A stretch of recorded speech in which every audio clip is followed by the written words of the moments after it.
명쾌한 해설을 해주실 뉴스 전문가 두 분이 스튜디오에 오늘도 나와 있습니다. 먼저 장윤미 변호사 나와 있습니다. 안녕하십니까? 네, 어서 오십시오. 안녕하세요. 그리고 천하람 국민의힘 당협위원장도 함께합니다. 안녕하십니까? 어서 오십시오. 네, 안녕하십니까?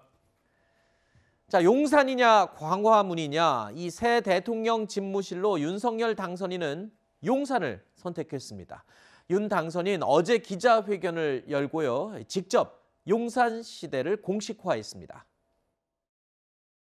국민들께 불편을 드리는 측면, 또 청와대를 온전히 국민께 개방하여 돌려드리는 측면을 고려하면 용산 국방부 청사 이전 결정을 신속히 내리고 추진하는 것이 옳다고 판단됩니다. 단상 위로 올려주셔야 될 것 같습니다. 단상을 조금 치울 수 없나? 단상을 좀 치우고 뜯어가지고.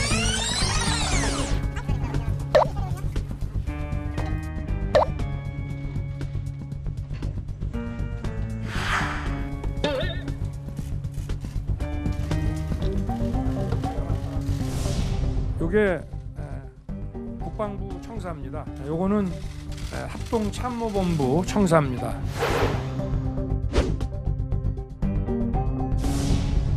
저희가 백악관 같이 낮은 담을 설치하고 펜스를 설치하고 여기까지 시민들이 들어올 수 있게 이렇게 할 생각입니다.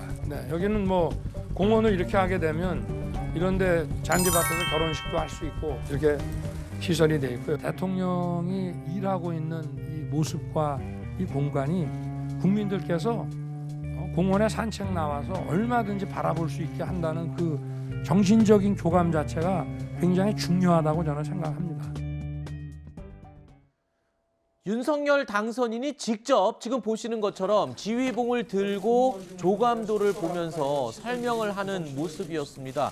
보통 저런 이 조감도를 지휘봉으로 설명하는 건 참모진이나 실무진들이 브리핑을 할 때 많이 하는 모습인데 당선인이 직접 이야기를 했어요. 아까 잠깐 들으셨지만 여기 만들어지는 공원에서는 젊은 분들이 결혼식도 올릴 수 있고 뭐 여러 가지 얘기를 다양하게 해줬는데 자, 이런 이례적인 장면을 어떤 의미로 해석을 해야 될까요? 그만큼 당선인이 이 이전 문제를 굉장히 중요하게 여기고 있다는 아하. 단면을 보여주는 좀 상징적인 장면이었던 것 같습니다. 네네. 실제로 본인이 지휘봉으로 하나하나 조목조목 이렇게 짚어가면서 어떤 건물이 어떻게 이전이 되고 어떤 공간으로 활용이 되는지에 대해서 구체적으로 설명을 했고요. 또 단상을 치워달라고 하면서 대단히 적극적으로 설명하겠다는 의지, 그리고 기자들과의 질의응답 시간까지 가지면서 청사진을 좀 제시한 측면이 있습니다. 네. 지금 앵커님 말씀 주신 대로 사실 이런 어떻게 보면 좀 기술적인 이슈에 대해서는 당선인이 아니라 그 밑에 실무진 분들이 지금 구체적인 방안을 설명하기 마련인데 실제로 이 후보가 본인이 굉장히 중요하다고 생각하는 만큼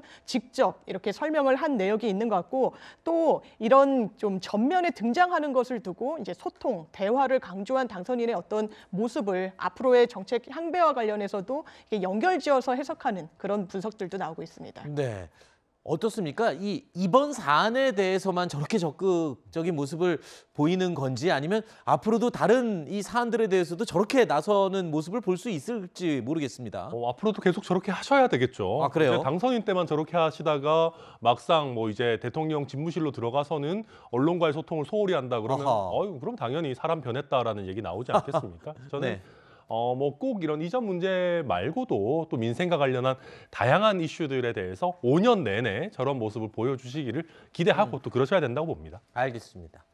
자, 용산 집무실 구체적인 구상을 간단하게 좀 살펴보겠습니다. 대통령 집무실은 국방부 청사 3층에 두는 방안이 검토되고 있고요. 1층에는 기자실을 두고 2층과 4층, 5층을 보좌진들의 사무실로 쓸 것으로 예상이 됩니다. 그리고 6층부터 10층까지 위쪽은요, 민관 합동위원회들이 입주할 것으로 예상이 됩니다. 대통령과 참모들 그리고 언론까지 모두 한 건물에 두는 구상, 바로 이 미국의 백악관을 떠오르게 하는 그런 아이디어인데, 미국과 영국 등을 보면요, 대통령이 이동을 하거나 총리가 출근을 할 때 지나가면 기자들이 나타나서 자유롭게 질문을 하는 모습을 볼 수 있거든요. 자, 그렇다면 이 윤석열 당선인 대통령으로 취임하면 그런 모습 우리나라에서도 볼 수 있다는 거잖아요. 그렇죠. 사실 이제 뭐 미국이나 영국 같은 경우는 우리가 외신이나 이런 데서 봐서도 좀 익숙한데요. 네. 우리 정치보다 조금 더 권위주의적이다라고 평가받는 일본의 총리조차도 네네. 기시다 총리죠, 현재는.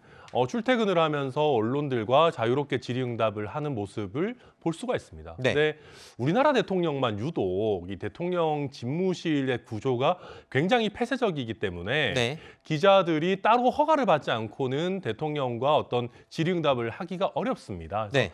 그런 것들을 좀 타파하자는 것이고요. 우리가 대통령의 국민과의 소통이라는 얘기를 많이 하지만 솔직히 까놓고 말해서 아무리 편해진다고 해도 일반 국민이 막 집무실에 들어가가지고 얘기를 나눌 수는 없는 것 아니겠습니까? 네.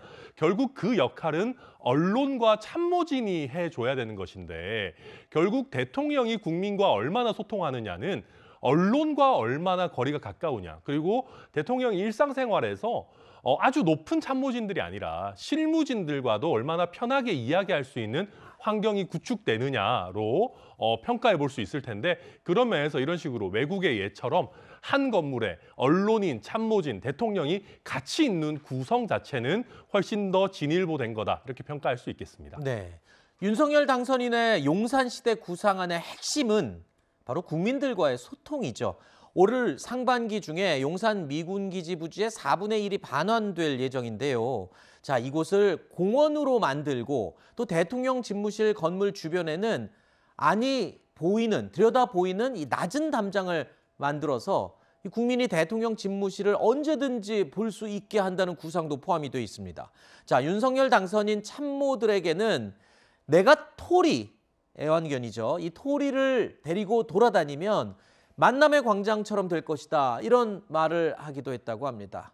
자, 국민들이 대통령이 일을 하고 산책하는 모습까지 언제든지 담장 너머 이렇게 들여다볼 수 있게 된다면, 글쎄요, 갑자기 과거의 한 일이 떠오릅니다. 이 박근혜 전 대통령의 7시간 의혹, 이런 일들은 이제 생길 일이 없겠어요. 네, 아무래도 그럴 것 같습니다. 이제 청와대에서 탈피하겠다고 이야기를 했을 때 가장 핵심은 정말 구중 근거를 갖고 시민들과의 그 거리적인 심리적인 접근성이 상당히 괴리되어 있는 공간에서 좀 탈피를 하겠다는 게 이제 윤석열 당선인의 포부이기도 하고, 어제 회견에서도 이 공간이 의식을 지배하는 측면이 있지 않느냐라는 말도 그런 맥락에서 나온 것 같습니다. 아무래도 이 국방부 건물 자체는 이 용산에서 근접성이 좀 많이 있고 비교적 투명하게 이 운영되는 부분이 공개가 될 가능성이 높기 때문에 아마 윤석열 당선인의 보관은 본인이 정말 이 개와 같이 산책을 하는 모습도 이 시민들에게 또 네. 공개를 하고 좀 친근하면서 직접적인 소통을 좀 추구하겠다라는 의지를 계속 가져가는 것 같은데, 사실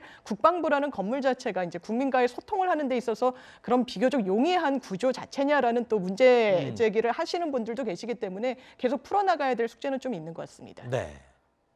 우리가 이사를 하게 되면 집이 들고 나고 하게 되겠죠. 대통령 집무실이 용산으로 옮겨가게 되면 또 원래 있던 용산 국방부는 그럼 어디로 가게 되는 걸까요? 국방부 장차관실 등 이 핵심 부서들은 바로 옆 합동참모본부 청사로 이동을 하게 될 예정입니다. 국방부에 청사를 내준 이 합동참모본부는 장기적으로는 이 남태령 수도방위사령부 일대로 이전한다는 계획이 있습니다. 자, 앞으로 50일 안에 국방부가 이른바 짐을 빼고 대통령 집무실로 탈바꿈해야 하는 건데, 제가 지난 방송에서도 이걸 걱정했었습니다만 모든 게 지금 시간이 너무 촉박하지 않나 싶은 생각을 안 할 수가 없습니다. 그러다 보니까 사실은 용산을 정하게 된 것인데요. 네.